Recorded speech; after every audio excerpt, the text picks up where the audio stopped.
قوت مدافعت کی کمی کی وجہ سے لوگ معمولی سی مشقت پر بہت زیادہ تھکاوٹ محسوس کرنے لگ جاتے ہیں، اور اس بات کو بالکل نظر انداز نہیں کرنا چاہیے، کیونکہ قوت مدافعت کی کمی کی وجہ سے جب مسلز کو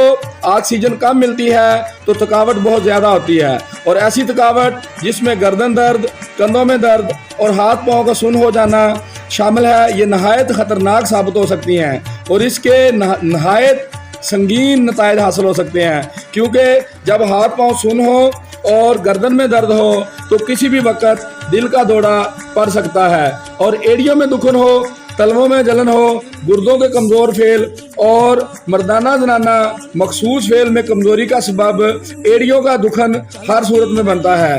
مرد کے مادہ تولید میں تخم کا کم ہونا، عورتوں میں بچہ دانی کی کمزوری، بیضہ نالیوں کا بند ہو جانا بھی شدید قسم کی تھکاوٹ کا سبب بن سکتے ہیں۔ لہٰذا اپنی قوت مدافعت بڑھائیں اور صحت مند رہیں۔ قوت مدافعت کے اضافے کے لیے آپ ہماری خدمات حاصل کر سکتے ہیں، اور ہمارا 14 دنوں کا امیون بوسٹر جو کہ قوت مدافعت میں بے حد اضافہ کرتا ہے، آپ صرف 1500 روپے کے عوض میں منگوا سکتے ہیں۔